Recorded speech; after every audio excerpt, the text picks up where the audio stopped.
samay maam ñoom ma gënal seeni maam an samay maam ñoom ma gënal seeni maam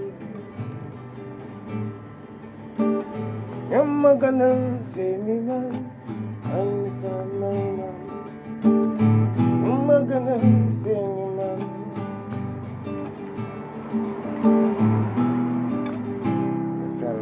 basuma mbare su ko non ko abije iba fama le dia na fiyo koy un discours mémorable ndeysaan cette semaine pour les Africains, pas pour les panafricains, parce que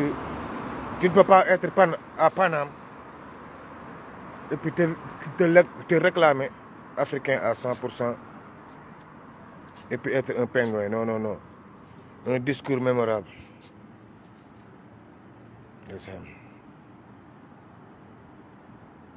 Un discours mémorable. Xam nga nak man sama stress dëgg su ma nekkee over stress ay rango ña koy régler moo tax des fois du ma sawar ci laay fii je préfère tienne. Mais tey discours le président Bassirou Diomaye Faye, comme j'ai l'habitude de vous le dire, je suis très logique envers moi-même. Nekkuma ci des manipulations populistes, je ne suis pas dans ça, non, je ne suis pas dedans. C'est un discours très mémorable. C'est un discours qui rend à l'homme noir sa dignité devant le système occidental qui s'est caché derrière les JO. Avant de rentrer dans le discours, je rends un brillant hommage au peuple malien qui était présent hier au stade lors du match Mali-Israël. Et quand le public français a vu le drapeau palestinien, ils se sont révoltés. Mes félicitations aux jeunes qui comprennent que leur peuple c'est l'Afrique, même s'ils sont nés là, mais leur peuple c'est l'Afrique. Et pour vous, les jeunes Africains qui êtes là, pour les prochains matchs des pays africains, je vous en prie, il n'y a pas Côte d'Ivoire, il n'y a pas Sénégal, il n'y a pas tout le monde. Vous tous au stade. Vous, Sénégalais, savez-vous que là-bas aux Nations Unies, c'est le Sénégal qui est l'interlocuteur. C'est le Sénégal qui est le parrain de la Palestine. Donc ce qui s'est passé au stade hier, félicitations, félicitations à la jeunesse révolutionnaire qui a compris que maintenant l'Occident ne peut plus tout dominer et puis imposer sa trajectoire de vivre négative. Monsieur le Président Bassirou Diomaye Faye a fait un discours mémorable. Un discours qui va rester dans l'annale de l'histoire. Mais dans le système, ce genre de discours, Monsieur le Président Bassirou Diomaye Faye, là où tu as péché, quand tu as parlé 1 minute, 21 secondes, où tu étais carrément dans un discours souverainiste. Or là, c'est le sport qui t'a invité. C'est le sport qui t'a invité, mais peut-être que tu avais gardé ça depuis très longtemps, il fallait que ça sorte. Mais est-ce dans la diplomatie? Est-ce c'était le moment, les 1 minute 21 secondes, dont tu as quitté carrément la trajectoire des JO pour exprimer ta soif de dire à Macron tout ce que tu avais emmagasiné chez toi, comme tu l'as fait sortir. Félicitations encore une fois. Et pour les Africains, vous avez bien entendu ce discours. Donc vous savez qu'il a parlé au nom de l'Afrique. Malgré il est pour la CEDEAO, mais devant l'Occident là, devant les chefs, devant papa CEDEAO, devant maman CEDEAO, devant papi CEDEAO, devant tante CEDEAO, il a dit la vérité. Il est temps que tout change. Il est temps que l'Occident cesse de prendre des décisions. Il est temps que l'Occident s'occupe de nous. Mais le sport et la diplomatie, l'État, c'est l'État. Il y a beaucoup de choses. Et il y a des non-dits dans l'État qu'on ne peut pas tout vous expliquer. J'ai écouté le discours en direct. Après 2 minutes de discours, quand il a attaqué le sujet, pour parler d'égalité des chances, pour parler de... Vous avez vu la réaction du système. Vous sentez que ça dérange. Et puis il a bien piqué là où il faisait mal jusqu'à parler de racisme dans les stades. Et ça, c'est très vrai, car l'équipe de France, on les a surpris. La police française, vous avez su ce qui se passe dans la presse actuellement. Le racisme existe réellement dans les stades et partout. Ça existe réellement et il fallait le faire sortir.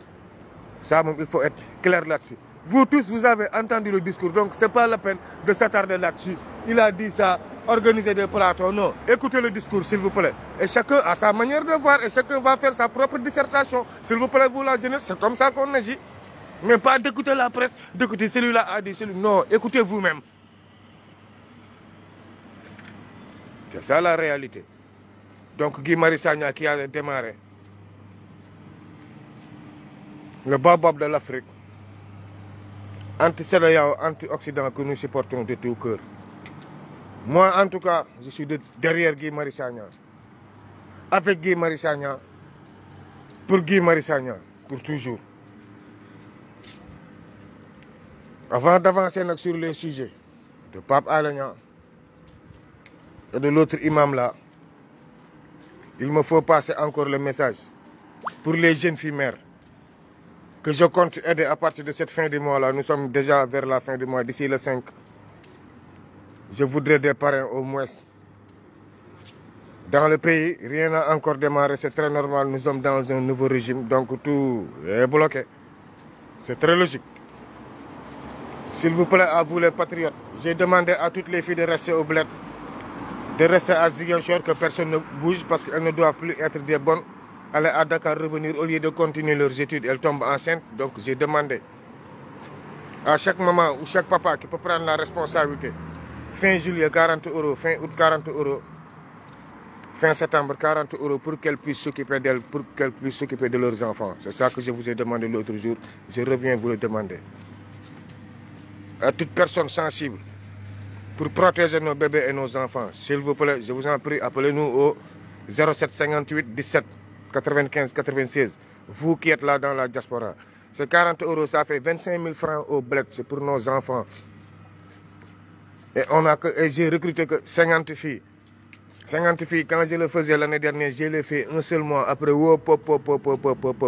50 filles, chacun 25 000 francs. Calculez mes chers frères. Ça vous fait au minimum 2 millions de francs. L'année dernière, j'ai réussi un seul mois parce que je l'avais fait seul. Mais cette année-ci, on va le partager seul parce qu'il y a un nouveau régime. On avance sur le cas de Pape Alé Niang. Man de dëgg rek a neex yàlla jaa al aq wa nigmal baatinu ki ñu asma xaw ma asma la tudd asma ci lu ma liir mais d'accord Pape Alé Niang moo ko fal naru ma si woon wax mais bi Pape Alé Niang nag ne da ngeen di tëj seen làmmiñ déedéet ça ne se passera pas comme ça de gars yi pan munul demee noonu fii kenn du tëj làmmiñam fii kenn du tëj làmmiñam fii kenn du tëj làmmiñam Pape Alé Niang fii kenn du tëj làmmiñam de fi gars yi dañuy wax nag parce que asma mënu fi yàq booy lu mel ne Keteme tey nga ñëw fal ko ñun ñuy noppi bëgg ko wanaasu nga bëgg ne na gars yi tëj seen làmmiñ négatif xale yi nekk si yoon xale yi da ngeen di wax leen man nag je me sens mal placé pour parler parce que madame Diakhaté conseil ministre conseiller auprès du président de la République li ko fa dugal di def sophici doomu ministre bi li ko def directrice artisanat moo jël asma mii kër dofi dugal ko RTS code 250 kenn du wax lépp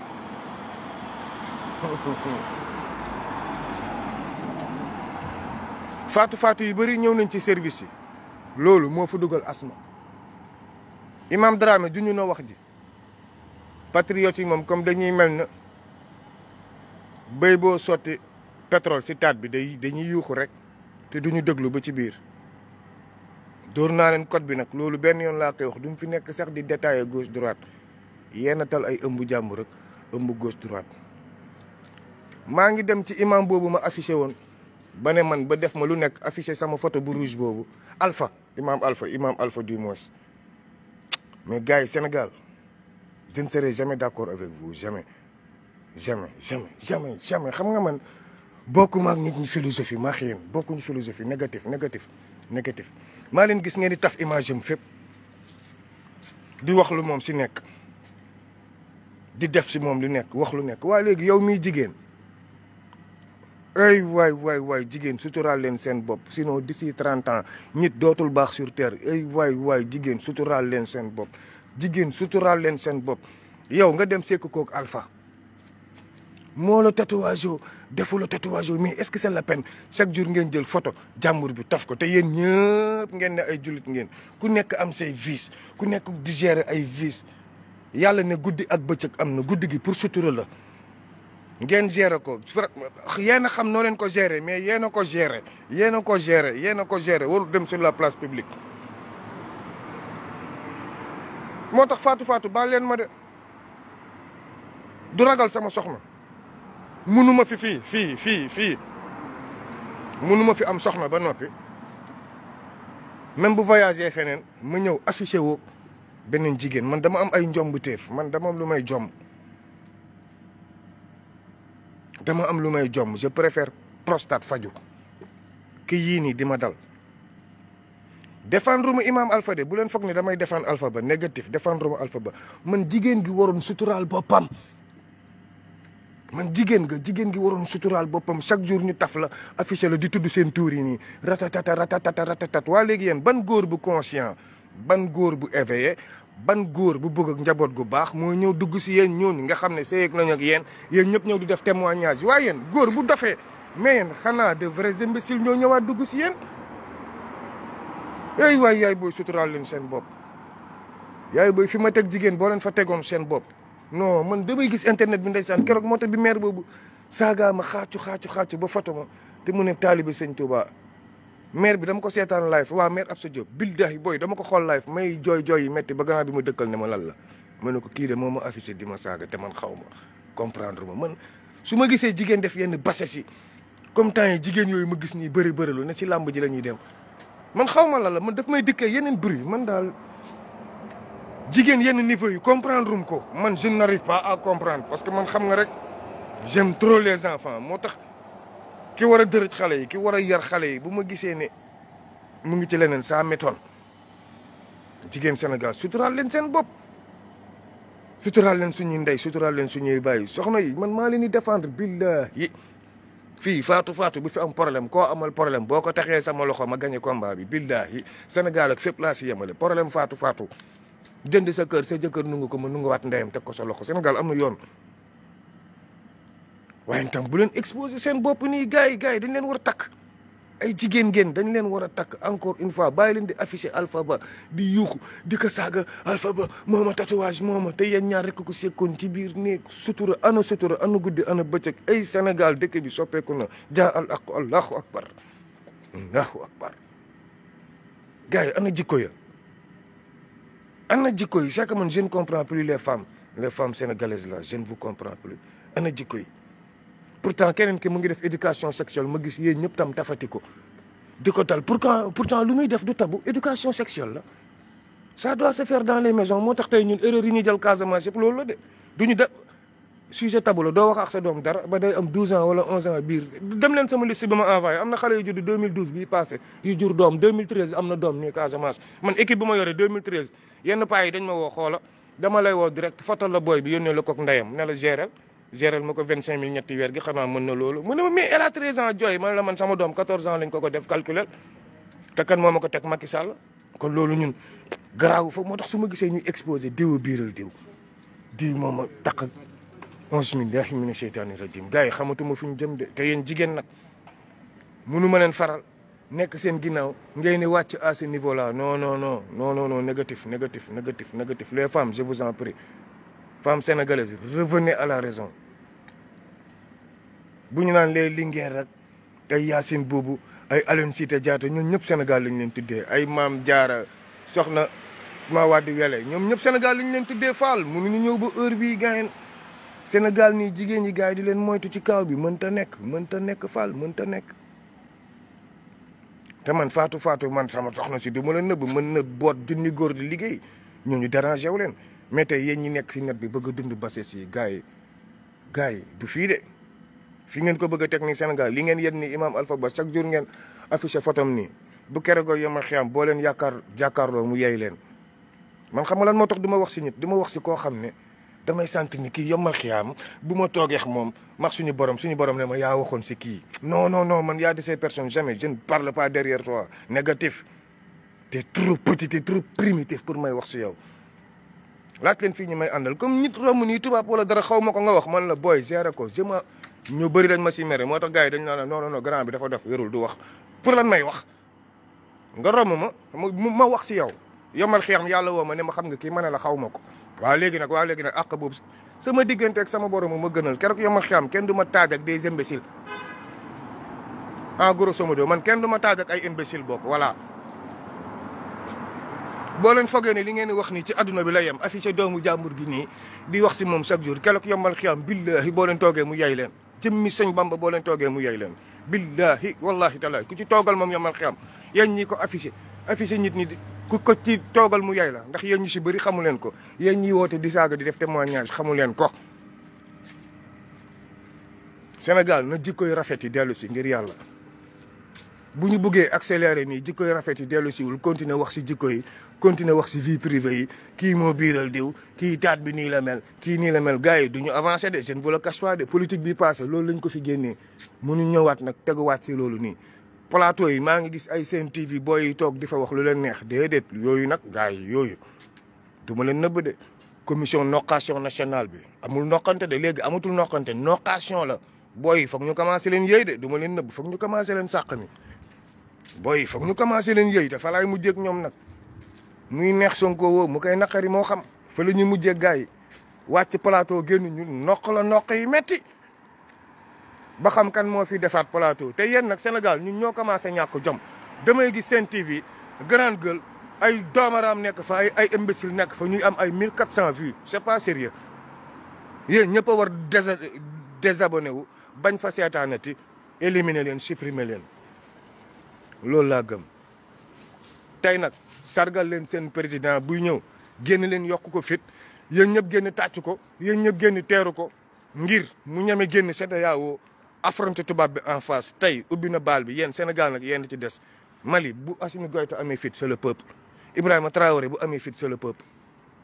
général Tiani bu amee fit c'est le peuple ñun nag suñu peuple kenn xamul fu ñu far nañu fexe far fenn nag te fu ñuy far Afrique lay doon Bassirou Diomaye Faye ubbi na baal bi Guy Marius Sagna toj na jàng yi seule la lutte libère loolu moom bu leen sonn Africa moom seule la lutte va nous libérer et la lutte c'est la constance non au système occidental point final non au système occidental point non au système occidental am nañu nag ñaari teeru yu ñuy tatagal fexe leen nag ba bu ñu Sénégal kenn gagné Bassirou Diomaye Faye buy ñëw teeru leen ko yokk ko fit wane ne nag léegi nag peuple bi nag décidé na ne dootul dem CEDEAO léegi nag yéen laay feur yëpp laa leen di ñaan nañ ko commencé organiser discours am bi tey dugg na tubaab foo xam ne buñ ko protégé wul dootu ko defati ndax jour bi mu ko wax du bés ba bésu sport lañ ko woo mu ñëw dugg seen caaya maam ak seen caaya baay ak seen umpaam ñu maamu nday këru rakkam bu jë ndayam seyoon na fa fii kër tubaab bi am métis yëpp tey Bassirou Diomaye Faye daa dugg seen caaya maam li mu dugg nii nag xamu leen ko c'est à protéger nag et c'est au peuple yéen la jeunesse yéen ñi di rëy làmmiñ di ubbi làmmiñ nag am ngeen combat nag combat bi mooy lan protéger seen président Bassirou Diomaye Faye wax na lu ëpp de boo leen déggul tubaab wax na lu ëpp ñun ñi xam système luy état xam système nu muy doxee wax na lu ëpp su peuple bi nag génnul taxaw li mu wax ni dina ko wàcc ba mu set wecc Assimi Goïta bu doon peuple bi génnul taxaw bii heure xoola suul nañ ko bu yàgg bu yàgg. Seul le peuple peut défendre seen président avertir naa leen nag Guy Marius Sagna wax na lu ëpp teeru leen ko de wane ne yéen a ko waxloo seen tour la wax Bassirou Diomaye Faye wax na lu ëpp teeru leen ko wane ne yéen a ko waxloo ñun ñoo ko waxloo buñ ko bàyyee si loxo tubaab bi nag rëcc ko basuma mbare su ko ñoo ko abidje Iba Famale jaar